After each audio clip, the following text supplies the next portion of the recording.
সমস্যা আছে। কাজেই এই যে আন্ডারগ্রাউন্ড ওয়াটার, পানি নিয়ে যেহেতু কথা বলছি, লেকের পানি নিয়ে এসছে কথা, বা পানি নিয়ে যেহেতু কথা বলছি, এই জন্যই আমি একটু লম্বা করছি বিষয়টা। অর্থাৎ এই যে আন্ডারগ্রাউন্ড ওয়াটার লেভেল, এটাকে যদি আমরা রিচার্জ করা আজকে থেকেও শুরু করি, অন্তত মিনিমাম নেক্সট 20 বছর লাগবে এটাকে মোটামুটি একটা সিচুয়েশনে আনতে আবার আগের মতো। এখন এটা আমরা কি করে করব? এখানে একজন বক্তা উল্লেখ করেছেন যে আমি যেদিন ঢাকা শহরে ফিরে এসেছি, বাংলাদেশে, আমার এই প্রিয় বাংলাদেশে গত 25 তারিখে যখন ফিরে এসেছি, আমরা যেই মিটিংটাতে আমি বক্তব্য রেখেছিলাম, কেউ বলেন 300 ফিট, এটার নামকরণ করা হচ্ছে খুব সম্ভবত 36শে জুলাই এভিনিউ হিসেবে নাম করা হয়েছে। সেই জায়গায় যে মঞ্চটিতে আমি বক্তব্য রেখেছিলাম, সেই বক্তব্যে আমি মার্টিন লুথার আজকে থেকে প্রায় 62 বছর আগে বলেছিল তার একটি অনুষ্ঠানে যে আই হ্যাভ এ ড্রিম, সেটারই ইকো করে আমি বলেছিলাম যে আই হ্যাভ এ প্ল্যান। জি, এই কথাটা আমি বলেছিলাম। 17 বছর, প্রায় 18 বছরের কাছাকাছি সময় দেশ থেকে বাইরে থাকতে হয়েছে। আমি যেই দেশে ছিলাম, ইউকেতে আমি ছিলাম। আপনারা এখানে যারা উপস্থিত আছেন কম বেশি অনেকেই আপনারা গিয়েছেন ইউকেতে, এবং নিশ্চয়ই যখন আপনারা ইউকেতে গিয়েছেন, দেখেছেন, রাস্তা দিয়ে যখন হেঁটেছেন, গাড়ি দিয়ে যখন গিয়েছেন, ট্রেনে করে যখন গিয়েছেন, এয়ারপোর্টে যখন নেমেছেন, আপনার নিজের অজান্তেই আপনার কাছে মনে হয়েছে যে আমাদের দেশটা কেন আমরা এরকম করতে পারি না। এই কথাটা কিন্তু আপনাদের সবার মনে আছে। আপনি কথাটি আপনি মনে করেছেন, অথবা নিজের অজান্তেই আপনার কাছে মনে হয়েছে, ইস, বাংলাদেশটা যদি এরকম হতো। আমার মনে হয় আমরা যদি সবাই মিলে চেষ্টা করি, তাহলে কিছুটা হলেও আমরা ডিফারেন্স তৈরি করতে পারবো। একটু আগে যেই কথাটা বলছিলাম, আমাদের নর্মাল রাজনীতির নর্মাল প্র্যাকটিস হচ্ছে একজন পলিটিশিয়ান দাঁড়ালেই অন্য দল কি করলো না করলো সেটা আপনার জনগণ দেখেইছে, সেটা আপনারা দেখেছেন, সারা দেশের জনগণ কম বেশি দেখেছে।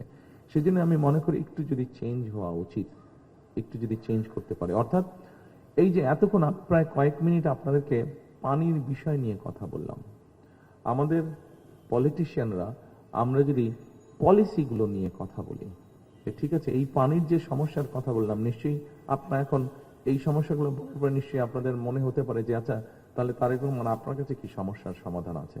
পানি নিয়ে যখন আপনি এত বড় বড় কথা বলছেন, তো সমাধানটা কি আছে?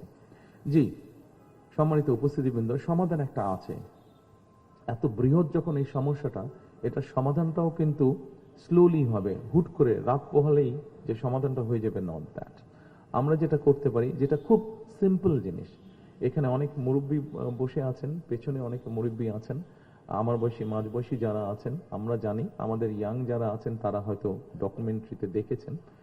আমার বাবা যখন বেঁচে ছিলেন, শহীদ রাষ্ট্রপতি জিয়াউর রহমান, ওনার একটি প্রজেক্ট ছিল যেটার জন্য উনি খুব ফেমাস, সেটা হচ্ছে খাল খনন কর্মসূচি। অ্যান্ড ঢাকা শহরে আমরা যারা বসবাস করি, ঢাকা শহরে যখন যারা আমরা বসবাস করি, তারা হয়তো ব্যাপারটার গুরুত্ব আমরা অতটা বুঝি না, কিন্তু যারা গ্রামে বসবাস করেন, জেলা উপজেলা শহরে বসবাস করেন, তাদের কাছে এই জিনিসটা অত্যন্ত গুরুত্বপূর্ণ। তবে আমার মনে হয় বিগত কয়েক বছরে, 10-15 বছরে, আমার ধারণা এখন ঢাকা শহরে আমরা যারা বসবাস করি, ঢাকা শহরের যারা অধিবাসী আমরা, তারাও বোধহয় খাল খননের প্রয়োজনীয়তাকে অনুভব করছি আমরা। কারণ ঢাকা শহরে আমরা বিভিন্ন খালগুলো ভরাট হয়ে যাবার ফলে কি সমস্যা হচ্ছে, এটা আমরা ঢাকা শহরে প্রায় 3 কোটি মানুষ বাস করছি, প্রত্যেকেই কোনো না কোনো ভাবে এটার পেইনটা আমরা বুঝতে পারছি।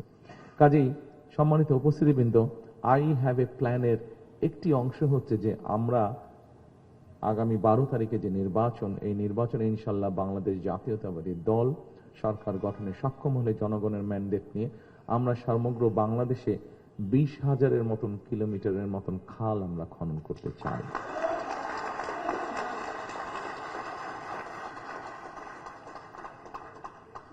অবশ্যই এর মধ্যে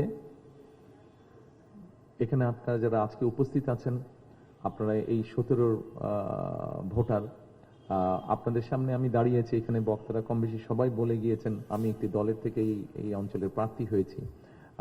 আমি আপনাদের ভোটে নির্বাচিত হলে ডেফিনেটলি এখানে যেই খালগুলো আছে সেগুলোর ব্যাপারে আমরা ব্যবস্থা নেব ইনশাআল্লাহ। আর খুব স্বাভাবিকভাবেই যেহেতু এই অঞ্চলে আছি, এই অঞ্চলে যদি মশা বেশি হয়, মশাটা একা আপনাকে কামড়াবে না, আমাকেও কামড়াবে। ডেঙ্গু হওয়ার পসিবিলিটি যদি আপনার থাকে, যেহেতু আমি আপনাদের সাথেই থাকবো, এই এলাকারই আমি অধিবাসী, এখন ডেঙ্গু আমার হওয়ারও পসিবিলিটি আছে। কাজে আমার যদি নিজেকেও রক্ষা করতে, তাহলে আপনাকেও আমার রক্ষা করতে হবে। আপনাকে রক্ষা করতে পারলেই আমি রক্ষা হব। সম্মানিত উপস্থিতিবৃন্দ, আমার মনে হয় আরেকটি সমস্যা বোধহয় আছে।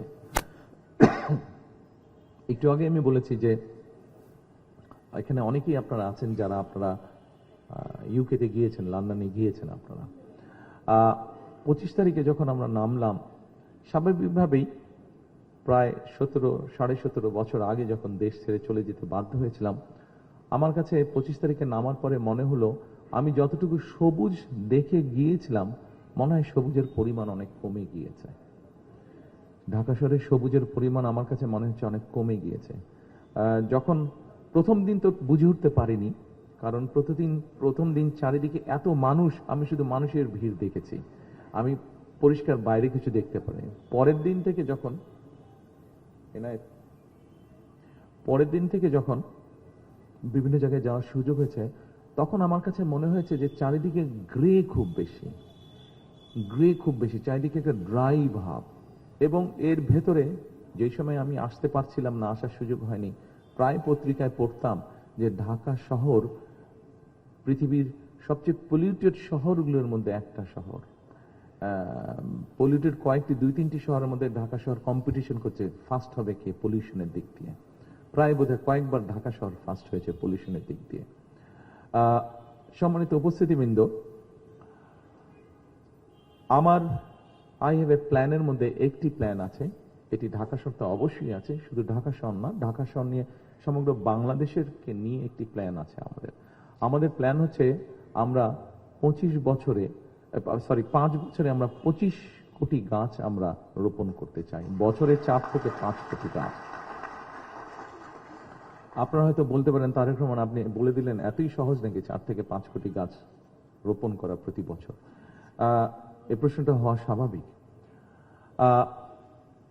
আপনাদের কারো হয়তো জানা আছে, সবার জানা না থাকলেও আমাদের যে 465টির মতন উপজেলা আছে, 465টি উপজেলা, প্রত্যেকটি উপজেলায় এক একটি সরকারি নার্সারি আছে। এই সরকারি নার্সারিগুলোর বা গার্ডেন সেন্টার নার্সারি যেটাই আমরা বলি না কেন, এই নার্সারিগুলোর প্রোডাকশন ক্যাপাসিটি, অর্থাৎ চারা তৈরি করার capacity round about 25,000 on an average. আমরা যদি এটাকে প্ল্যান করে পুশ করি, এটা 40,000-এ নিয়ে যাওয়া যায়। আচ্ছা, এটা হলো 465টা। এর বাইরে আমি শুনেছি, আমি দেখিনি, আমি যতটুকু শুনেছি ইনফরমেশনের ভিত্তিতে, উত্তরা সহ আমাদের যে উত্তরা আছে, উত্তরায় বোধহয় অনেকগুলো প্রাইভেট নার্সারি আছে। গুলশান এলাকাতেও প্রাইভেট নার্সারি বেশ কিছু আছে। এভাবে সমগ্র বাংলাদেশে যত প্রাইভেট নার্সারি আছে এবং সরকারি আরো যেগুলো আছে, সবগুলো মিলে প্রায় 100,000, 1 লাখের মতন সারা দেশে নার্সারি আছে। এবং এগুলাকে যদি আমরা পুশ করি, সবগুলাকে প্রায় 40 থেকে 50,000 বছরে চারা উৎপাদন করা সম্ভব। আমাদের একটি টিম, আমাদের দলের মধ্যে সবাই যে সেই টিমের সদস্য তা না, কেউ কেউ সেই সদস্য, বাট মোস্টলি সেই টিমের সদস্য এক্সপার্টসরা ছিলেন যারা এই বিষয়ে কাজ করেন। সেটি জাহাঙ্গীরনগর ইউনিভার্সিটির টিচাররা তার মধ্যে ছিলেন, সেটি দেশে বাংলাদেশি মানুষ, কিন্তু বাইরে এই বিষয়ে এনভায়রনমেন্টাল বিষয়ে এক্সপার্ট, এরকম মানুষ নিয়ে আমরা একটা টিম বানিয়েছিলাম প্রায় 2 বছর আগে। এবং সেই মানুষগুলো প্রায় 2 বছর ধরে কাজ করেছেন। টেকনাফে যেই গাছটি হবে, সেই গাছটি তেঁতুলিয়াতেও হবে, কিন্তু অত ভালো হবে না, কারণ 500 মাইলের ডিস্টেন্সে ক্লাইমেট, সয়েল কিছু ডিফারেন্স আছে। হবে কাঁঠাল গাছ তেঁতুলিয়াতে হবে, কাঁঠাল গাছ টেকনাফে হবে, কিন্তু কিছুটা এদিক ওদিক হবে। ওই টিমটি কাজ করেছে, তারা কাজ করে মোটামুটি ভাবে তৈরি করেছে যে আমাদের উত্তরে কত, দক্ষিণে কত, পূর্বে কেমন, পশ্চিমে কেমন, কি কি ধরনের গাছ হতে পারে যেগুলো আমাদের এনভায়রনমেন্টকে হেল্প করবে, যেগুলা এয়ারটাকে রিফ্রেশ করবে। এবং এখন নিশ্চয়ই আপনাদের এখানে অনেকেই আছেন, আপনারা যারা জানেন, যাদের একটা ধারণা আছে যে এখন হিট সেন্সিং দিয়ে কিন্তু আপনি মোটামুটি ভাবে জায়গা বের করে ফেলতে পারবেন যে একটা জায়গায় কি পরিমাণ গাছ আছে। হিট সেন্সিং দিয়ে বের করে ফেলা সম্ভব, সেটা থ্রু স্যাটেলাইট সেটা বের করে ফেলা সম্ভব। আমরা বাংলাদেশের বিভিন্ন জায়গাগুলো বের করেছি, যেই জায়গাগুলোতে আমরা ছোট ছোট করে ফরেস্ট গড়ে তুলব। কাজে কাজটা এতটুকু পর্যন্ত আমরা গিয়ে রেখেছি।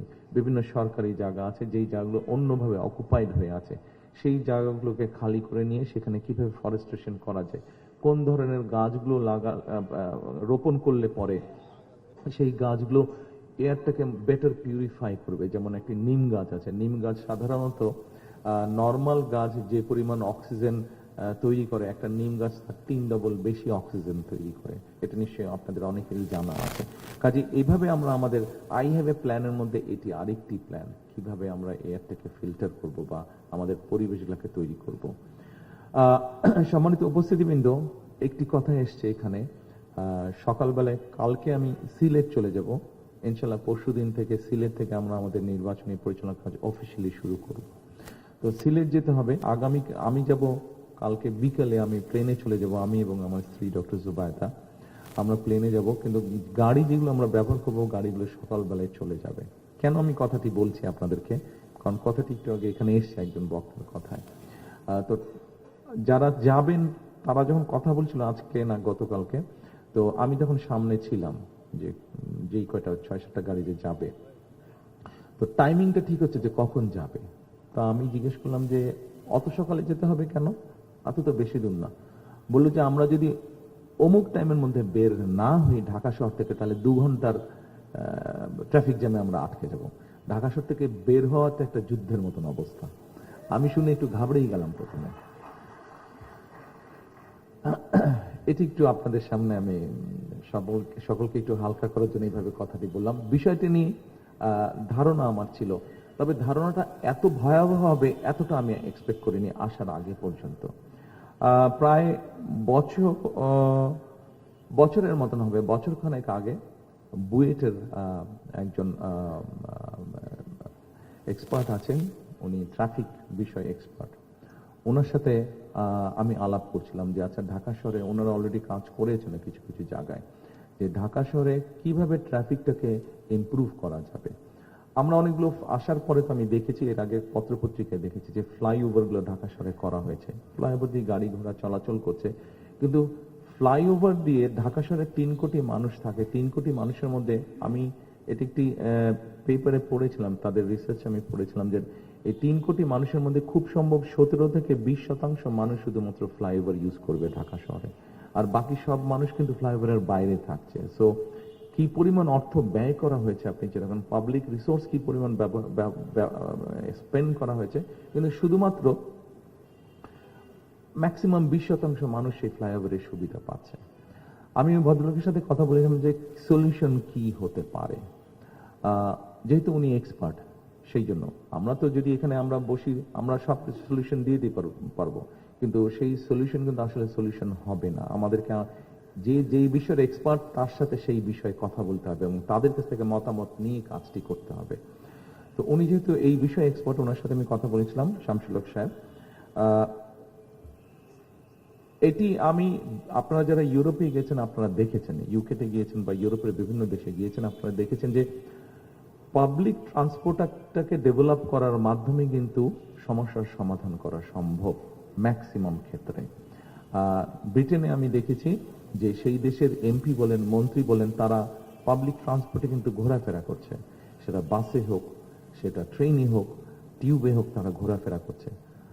আমরা নিশ্চয়ই পারবো, কেন পারবো না? ওরা যদি পেরে থাকে আমরাও পারবো। তবে বিষয়টা হচ্ছে এখানে যে কিভাবে পাবলিক ট্রান্সপোর্টটাকে ডেভেলপ করা যায়।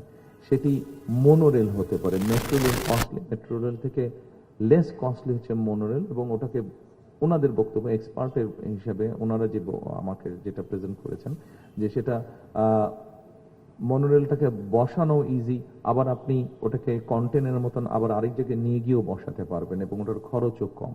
খরচ কম হলে স্বাভাবিক ওটার ভাড়াও কম হবে, সাধারণ মানুষের চলাচলের জন্য ওটা সুবিধা হবে।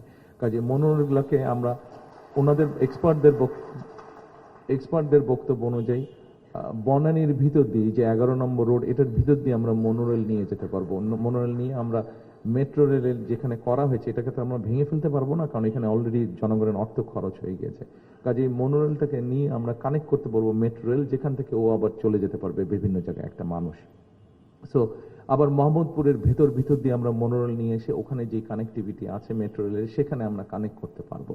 সো এইভাবে করে আমরা ট্রাফিকটাকে কমাতে পারবো। কারণ যতই আমরা শহরকে এক্সপ্যান্ড করি না কেন, শহর আমরা এক্সপ্যান্ড যত করব, ট্রাফিক ততই বাড়তে থাকবে, গাড়ি ঘোড়া ততই বাড়তে থাকবে। কিন্তু আমরা যদি পাবলিক ট্রান্সপোর্টটাকে, অর্থাৎ পাবলিক ট্রান্সপোর্টটাকে যদি আমরা অন্তত এরকম একটা স্টেজে আনতে পারি যেখানে এখানে যারা মঞ্চে বসে আছেন অথবা আমার সামনে যারা বসে আছেন, আমরা যদি কমফোর্ট ফিল করি যে হ্যাঁ পাবলিক ট্রান্সপোর্টে আমরা চলাচল করতে পারবো, সেক্ষেত্রে কিন্তু ট্রাফিক কনজেশন অনেক ক্ষেত্রেই কমে আসবে।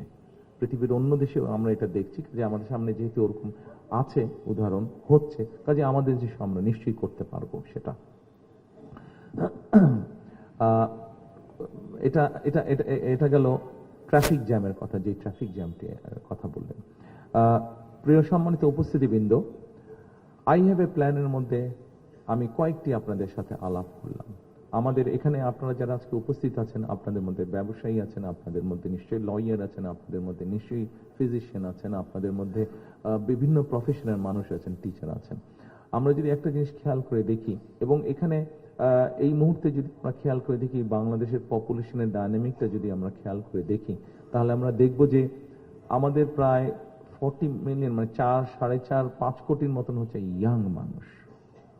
আমাদের ইয়াং মানুষ, আমাদের সমাজে অনেকগুলো সমস্যা আস্তে আস্তে তৈরি হচ্ছে, সেটা ড্রাগ রিলেটেড হোক, বিভিন্ন রকম সমস্যা তৈরি হচ্ছে, এবং স্বাভাবিকভাবে এই সমস্যাগুলোর ভিতরে আমাদের ইয়াং জেনারেশন যারা মেম্বার, তারা এটার মধ্যে ইনভলভ হয়ে যাচ্ছে।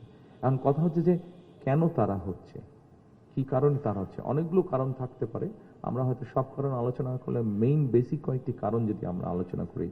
ইয়াং জেনারেশনের মেম্বার যারা এরকমভাবে ডিরেলড হয়ে যাচ্ছে বা বিভিন্ন কিছুতে ইনভলভ হয়ে যাচ্ছে, একটি কারণ হচ্ছে যে স্বাভাবিক বয়স যখন কম থাকে, ইয়াং থাকে, তার যে এনার্জিটা থাকে, তার যেই শারীরিক এবং মানসিক যে এনার্জিটা থাকে, এটা তো কোথাও তাকে বার্ন করতে হবে।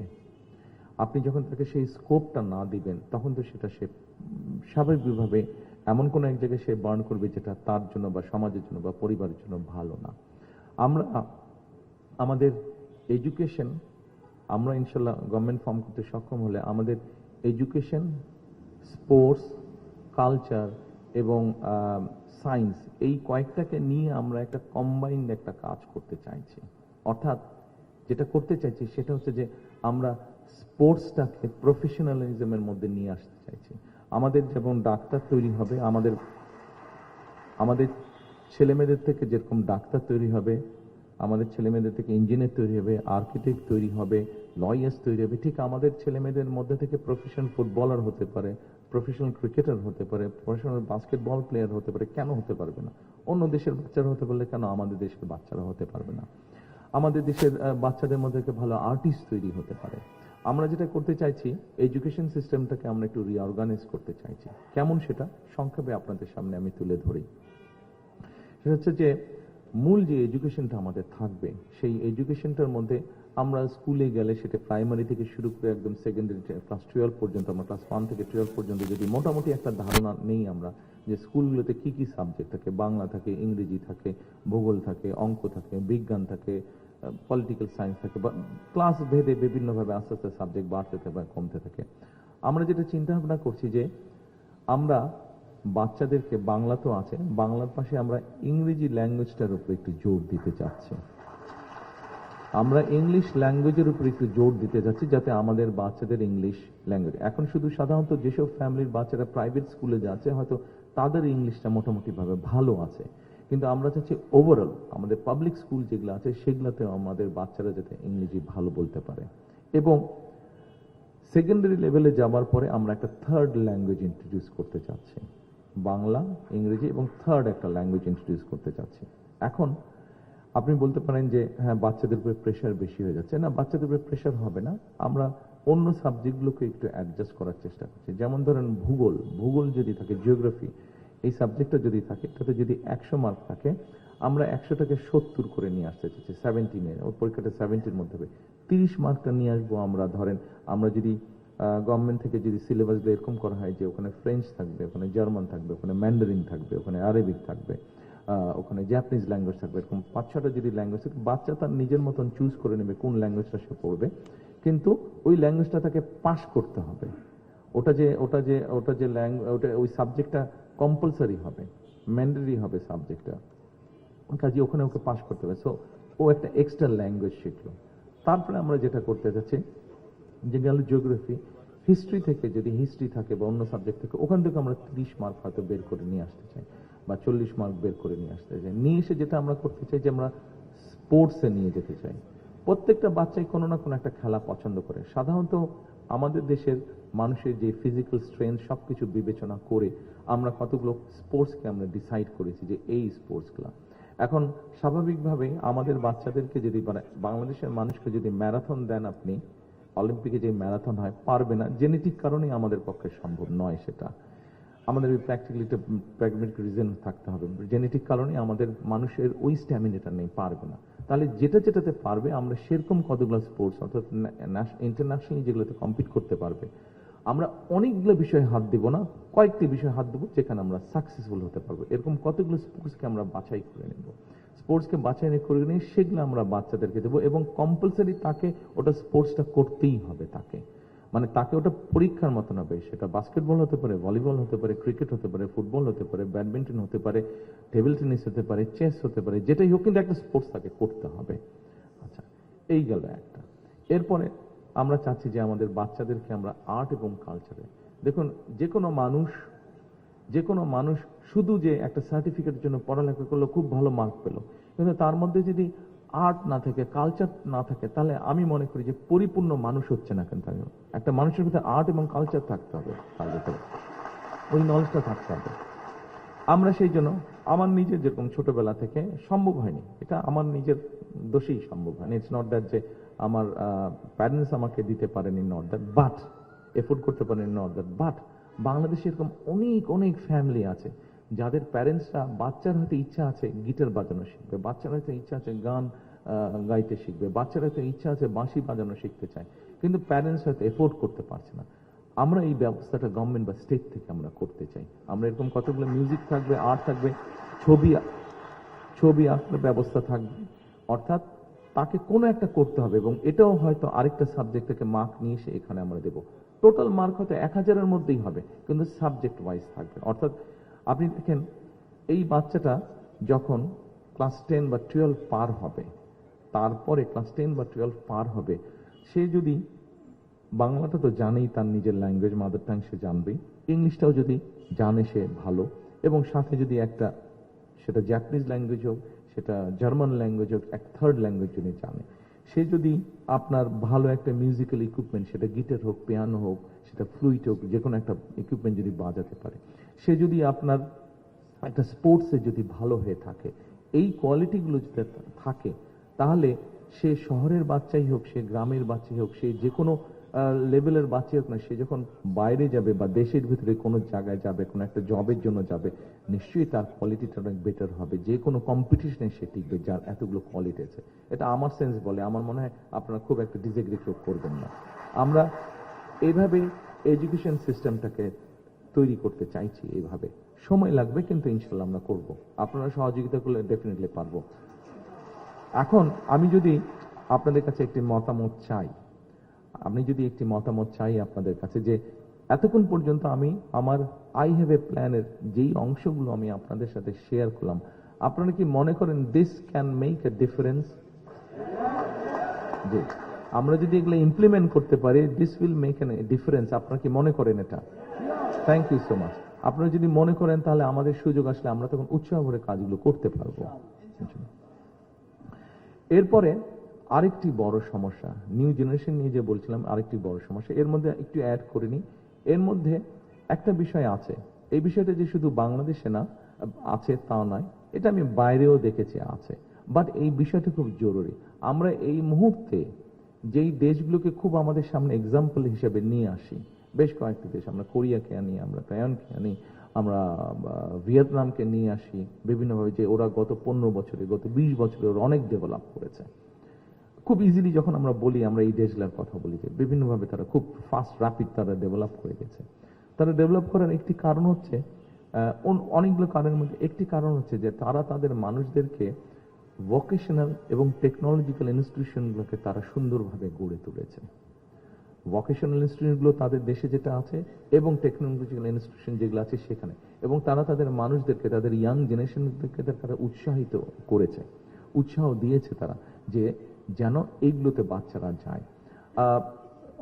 গতকালকে যেরকম আমার সাথে সুইডিশ অ্যাম্বাসেডর, সুইজারল্যান্ডের অ্যাম্বাসেডরের কথা ছিল, সে বলছিল যে আমরা তোমাদেরকে, যখন আমি এগুলো শেয়ার করছিলাম, বলে যে আমরা তোমাদেরকে এগুলাতে হেল্প করবো।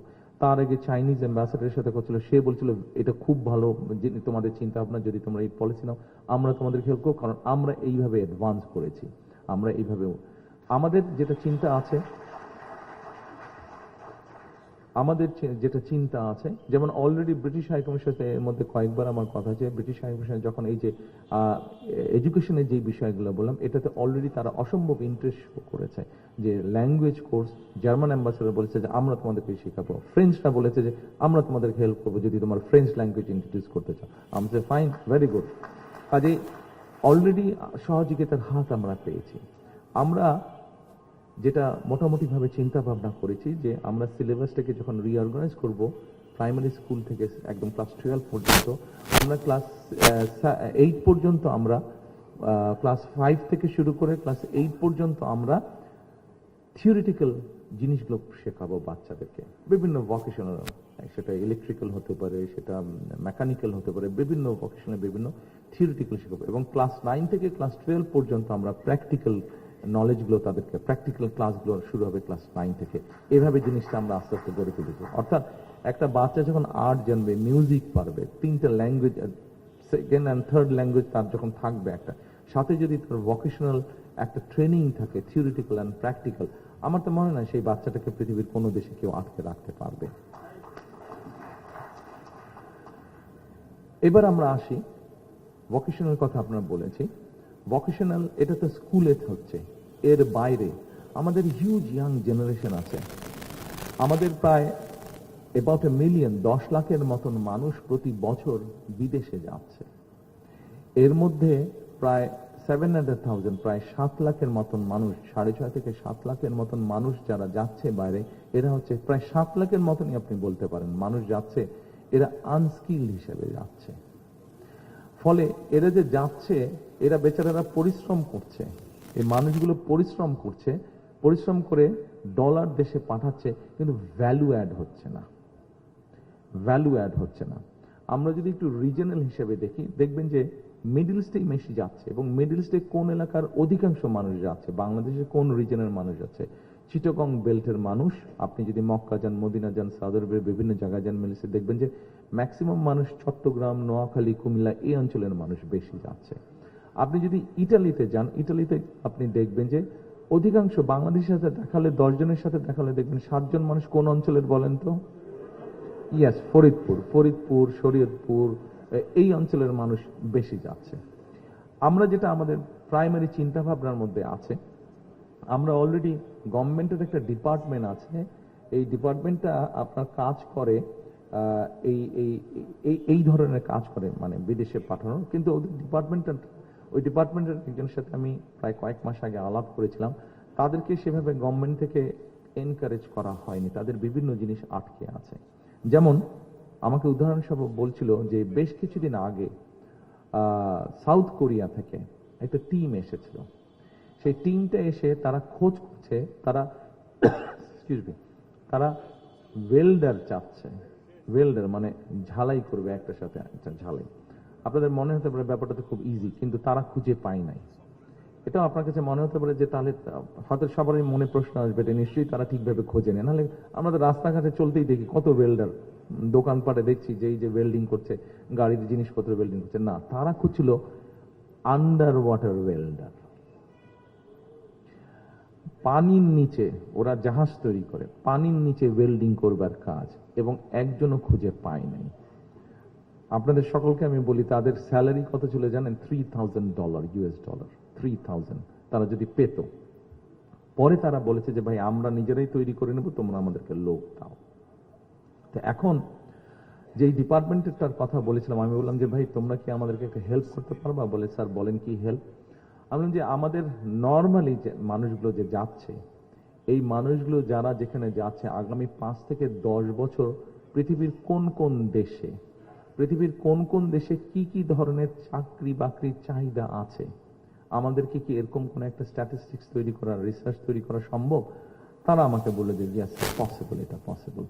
আমরা ওই কাজটি মোটামুটি চেষ্টা করছি করার জন্য, এবং এক্ষেত্রে আমরা আমাদের এমবাসি লাগবো, তাদের ব্যবহার করবো, এবং তাদেরকে আমাদের যেটা পরিকল্পনা আছে তাদেরকে আমরা টার্গেট দিয়ে দিব যে তোমার এখানে আগামী সে ধরেন মিডল ইস্টে, সৌদি আরবে ওরা এক্সপ্যান্ড করছে, অনেক ইনফ্রাস্ট্রাকচার তৈরি করছে, তাদের বিভিন্ন রকম ইঞ্জিনিয়ার লাগবে, ওয়েল্ডার লাগবে, বিভিন্ন রকম প্লাম্বার লাগবে, কি ধরনের কেমন লাগবে সেটি তারা তৈরি করছে। যেমন ধরেন আমরা জাপানের কথা যদি তুলনা করি, এই মুহূর্তে আমরা যদি জাপানের পপুলেশন ডায়নামিক দেখি তাহলে তাদের কি ধরনের পপুলেশন। আমাদের এখানে যখন ইয়াং পপুলেশনের সংখ্যা বেশি, almost half of the population বলা যায়, অ্যাটলিস্ট হাফের কাছাকাছি মোটামুটি। জাপানে কিন্তু আপনারা নিশ্চয়ই অনেকেরই ধারণা আছে, জাপানে ঠিক অপোজিট, কিন্তু ওখানে এলডারলি মানুষের সংখ্যা বেশি, ইয়াং পপুলেশন সংখ্যা কম। এখন এই কারণে দুটো সমস্যার মধ্যে জাপান পড়ে গিয়েছে। কি সমস্যায় পড়ে গেছে? এক, তাদের ফার্মিং ল্যান্ডগুলোতে তারা প্রপার লোক পাচ্ছে না ফার্মিং ল্যান্ড ফার্মিং এর কাজ করার জন্য।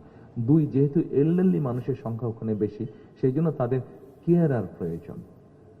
নেপাল থেকে চলে যাচ্ছে মানুষ জাপানে কেয়ারের কাজ নেই, ইন্দোনেশিয়া থেকে চলে যাচ্ছে, বাংলাদেশ থেকে যেতে পারছে না, কারণ প্রপার ট্রেনিং এর ব্যবস্থা নাই অ্যান্ড প্রপার ল্যাঙ্গুয়েজ। তাদের একটা গ্রেড 4 একটা এরকম কিছু আছে যে ল্যাঙ্গুয়েজে পার হতে হয়, জাপানিজ ল্যাঙ্গুয়েজে, সেইটা নেই বাংলাদেশে। আমরা প্রাইমারি ডিসকাশন তাদের সাথে করেছি, তারা বলেছে ভাই ওখানে একটা অর্গানাইজেশন, তারা নিজেরাই সবকিছু করবে, শুধু আমাদেরকে কিছু ইনফ্রাস্ট্রাকচার সাপোর্ট বা কিছু সাপোর্ট তাদেরকে দিতে হবে, তাহলেই আমরা এখান থেকে ট্রেনিং দিয়ে আমরা আমাদের দেশের মানুষগুলোকে, আমাদের দেশের ছেলে মেয়েদেরকে আমরা পাঠাতে পারবো। তার মানে চিন্তা করেন কি পরিমাণ জব ক্রিয়েশন হবে। একটু আগে আমি বলেছিলাম যে ভ্যালু অ্যাডের কথা, সেই ভ্যালু অ্যাড করতে পারবো আমরা। একটু আগে যে বলছিলাম যে কোন এলাকায় কোন দেশের, কোন বাংলাদেশের কোন জোনে, কোন এরিয়াতে কোন এলাকার মানুষ বেশি যায়, বা আপনারা বলেছেন যে ইটালিতে শরীয়তপুর বা ফরিদপুর এই অঞ্চলের মানুষ আছে।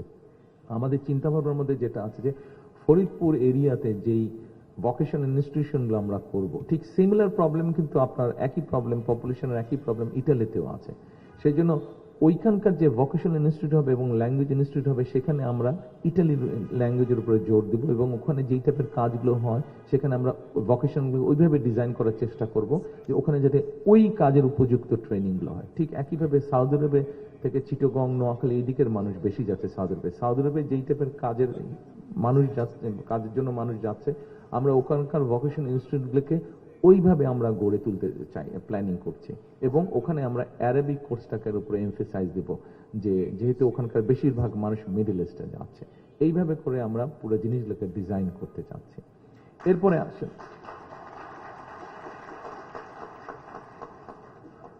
আমাদের এই মুহূর্তে খুব সম্ভব দেশে 3 কোটির মতন বেকার, অফিসিয়াল রেকর্ড, আমার ধারণা আনঅফিসিয়ালি আরো বেশিই হবে।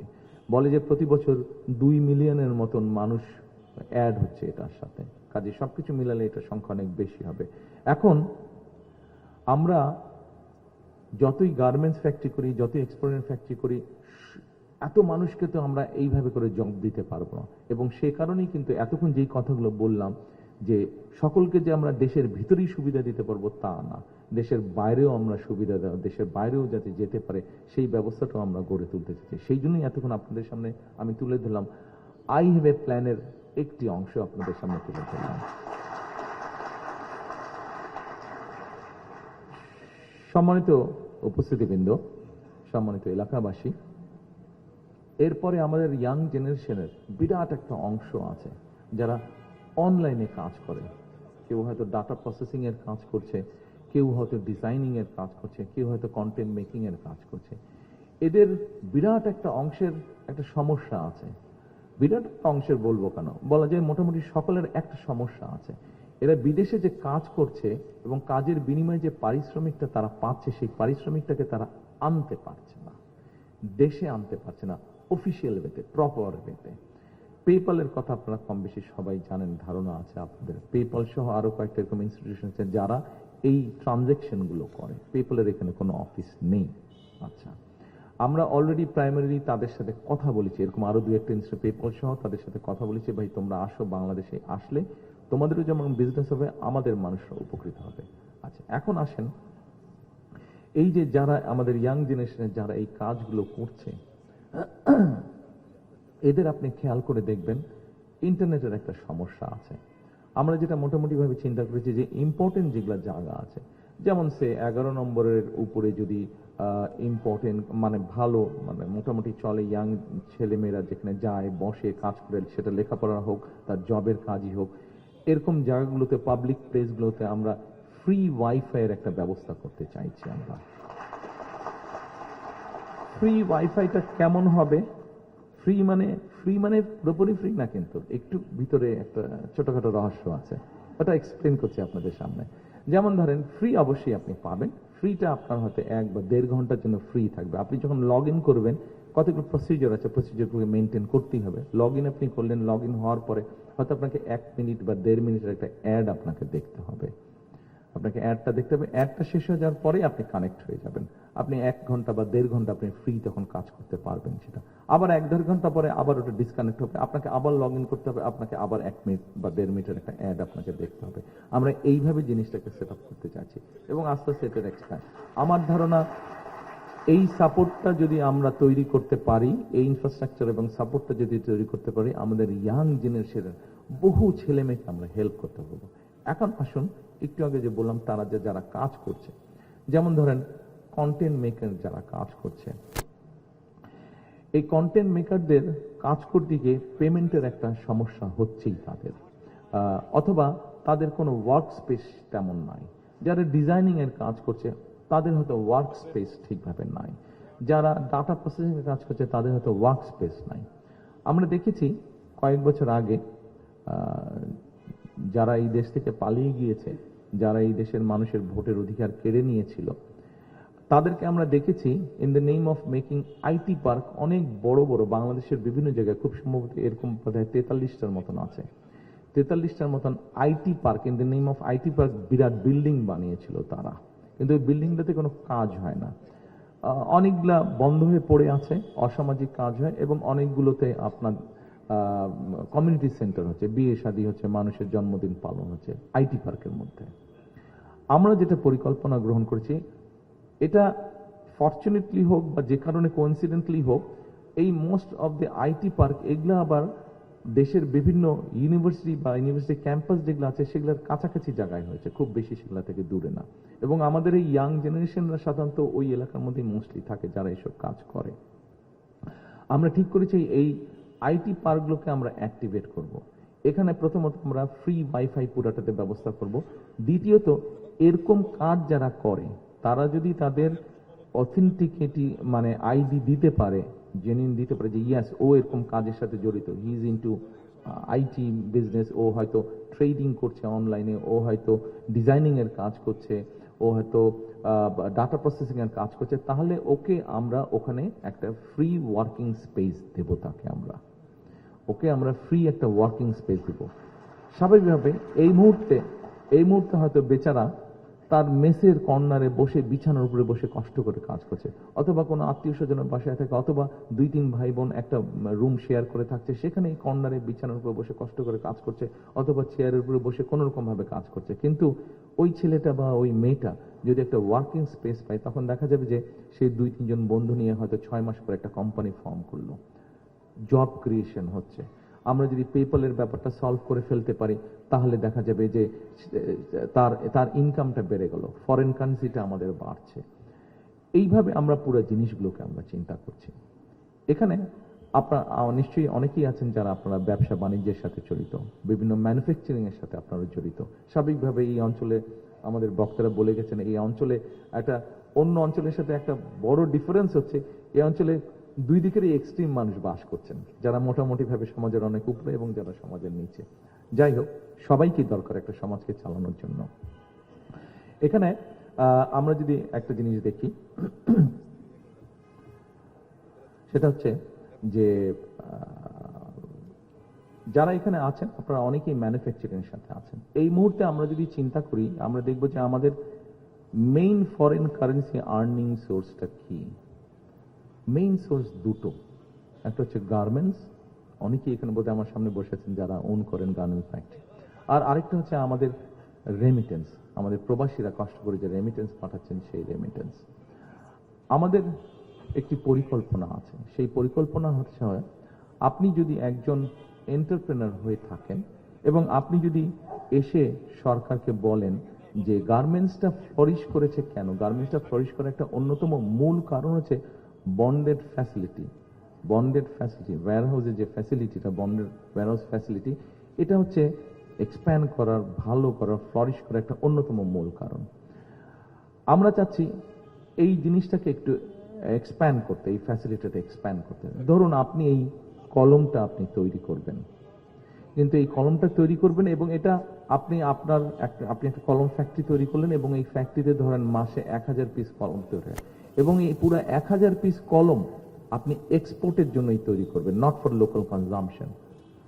আমরা চিন্তা ভাবনা করছি এরকম এক্সপোর্ট 100% এক্সপোর্টের জন্য যারা যেটি তৈরি করবেন আমরা তাদেরকে সেই বন্ডেড ফ্যাসিলিটি, ওয়্যারহাউস ফ্যাসিলিটিটা আমরা দিব। শুধু এটা গার্মেন্টস এর মধ্যে সীমাবদ্ধ থাকবে না, এটিকে আমরা এক্সপ্যান্ড করতে চাইছি। যে কোনো এক্সপোর্ট ওরিয়েন্টেড ইন্ডাস্ট্রির ক্ষেত্রে আমরা এই জিনিসটা ইন্ট্রোডিউস করতে চাইছি। সম্মানিত উপস্থিতিবৃন্দ, সম্মানিত এলাকাবাসী, আই হ্যাভ এ প্ল্যানের এরকম আরো কিছু আছে, আমি বললে রাত হয়ে যাবে, আমি আর বেশি সময় আপনাদের নিতে চাই না। আমি মনে করি যে যতটুকু আজকে এই দোয়া মাহফিল অনুষ্ঠানে আপনারা আমাকে সুযোগ দিয়েছেন, প্রথমে আমি আবারও কৃতজ্ঞতা প্রকাশ করছি আপনাদের সকলের কাছে যে আপনারা এই দোয়া মাহফিল অনুষ্ঠান আয়োজনের মাধ্যমে আমার মরহুম পিতা জিয়াউর রহমান এবং মরহুমা মাতা খালেদা জিয়ার প্রতি যে শ্রদ্ধা, সম্মান আপনারা দিয়েছেন, তার জন্য আমি, আমার পরিবার আপনাদের কাছে কৃতজ্ঞ। আপনাদের প্রতিবেশী হিসাবে, আপনাদের এলাকার অধিবাসী হিসাবে আমি আন্তরিকভাবে আপনাদের সকলের কাছে এবং যে সামাজিক সংগঠনগুলো এই অনুষ্ঠানটি আয়োজন করেছেন, যে নেতৃবৃন্দরা আয়োজন করেছেন, আমি প্রত্যেকের কাছে আন্তরিকভাবে আমি এবং আমার পরিবার কৃতজ্ঞ।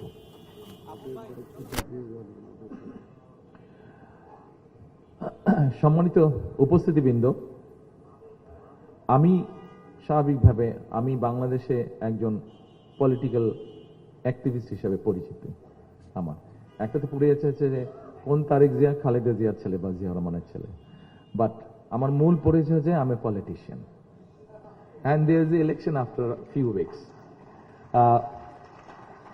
আজকের এই দোহা মাহফিল অনুষ্ঠানে যেহেতু আমি আপনাদের এলাকার অধিবাসী, আপনাদের প্রতিবেশী, আপনাদের এখানে অনেকেই নিশ্চয়ই আছেন যারা আপনারা এই এলাকায় বেড়ে উঠেছেন, বড় হয়েছেন।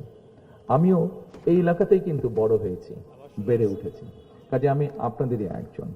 তো যেহেতু আমি একজন পলিটিক্যাল অ্যাক্টিভিস্ট, একজন পলিটিশিয়ান এবং কয়েকদিন পরে ইলেকশন, স্বাভাবিকভাবেই ইলেকশন রুলের বাধ্যবাধকতার কারণে আর 24 ঘন্টা পরে হয়তো বলতে পারবো, এখন বলতে পারছি না, কিন্তু কি বলতে চাইছি নিশ্চয়ই আপনারা বুঝতে পারছেন।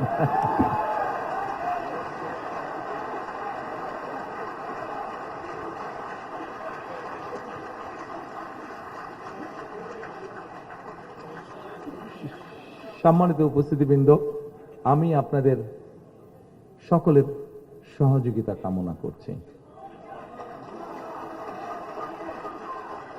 আপনারা যদি আবারও যেই কথাটি কিছুক্ষণ আগে বলেছিলাম, আই হ্যাভ এ প্ল্যানের যে অংশগুলো আপনাদের সাথে আমি শেয়ার করেছি, আপনারা যদি মনে করেন যে এই কাজগুলো করলে আমরা কিছুটা হলেও ডিফারেন্স তৈরি করতে পারবো, আপনাদের কাছে মনে হয়েছে যে আই হ্যাভ এ প্ল্যানের যেই পরিকল্পনাগুলো আপনাদের সামনে তুলে ধরেছি সেগুলা আপনার সন্তান, আপনার পরিবার, আপনার প্রতিবেশী, আপনার দেশের মানুষ, সামগ্রিকভাবে আমাদের সকলের জন্য কিছুটা হলেও বেটার হবে। আপনি বুক ভরে শ্বাস নিতে পারবেন, আপনি নিশ্চিন্তে পানি পান করতে পারবেন, আপনি নিশ্চিন্তে রোডে হয়তো ট্রাফিক জ্যাম হবেই কিন্তু কম হবে, এরকম পরিস্থিতি তৈরি হবে। আপনি পত্রিকা খুললেই বেকার সমস্যার সমাধানের কমে আসছে এরকম কিছু নিউজ পড়তে পারবেন। আপনি হেলথের ব্যাপারে আপনি কিছুটা হলেও নিশ্চিত হতে পারবেন যে ঠিক আছে, there is a health facility. এই কাজগুলো যদি হেলথ ফ্যাসিলিটি যদিও আমি আলাপ করার সুযোগ পাইনি, কারণ টাইম অনেক গড়িয়ে যাচ্ছে, সবারই তো কাজ আছে, আপনাদেরকে এতক্ষণ আমি আটকে রাখতে চাচ্ছি না। তো এই কাজগুলো যদি মনে করেন যে করলে ভালো হবে, তাহলে আমি আপনাদের সহযোগিতা চাচ্ছি। এ কারণেই সহযোগিতা চাচ্ছি যে as because I have a plan, we have a plan, এবং যখন we have a plan, আমি কারো উদ্দেশ্যেই বলতে চাচ্ছি না, নর্মাল সাধারণত নির্বাচন আসলে স্বাভাবিক প্রত্যেক দলই তাদের ম্যানিফেস্টো দেয়। ম্যানিফেস্টো তো ম্যানিফেস্টোই, আমি কোনো রাজনৈতিক দলকে আঘাত করতে চাইছি না। ম্যানিফেস্টো তো ম্যানিফেস্টো, ম্যানিফেস্টো একটা দিতে হবে, একটা প্রসিডিওর বা একটা ট্রেডিশন বা একটা প্র্যাকটিস দিবেই। কিন্তু আমার ধারণা তথ্য প্রমাণ দিয়ে এখন পর্যন্ত কেউ হাজির করতে পারবে না যে আমার দল বিএনপি ছাড়া আর কোন রাজনৈতিক দল এই মুহূর্তে বাংলাদেশের মানুষের সামনে তাদের পানি সমস্যা, তাদের বেটার এনভায়রনমেন্ট সমস্যা, তাদের হেলথ সমস্যা, তাদের এডুকেশন সমস্যা, তাদের ইয়াং জেনারেশনের জব অপরচুনিটি, এগুলো নিয়ে স্পেসিফিক কোনো পরিকল্পনা দিতে পেরেছে বলে আমার জানা নেই। যেহেতু আমি প্রথমেই বলেছি যে বললে অপোনেন্ট সম্পর্কে অনেক কথা বলতে চাই, কিন্তু সেই কথা বলে কিন্তু আমাদের সমস্যার সমাধান হবে না।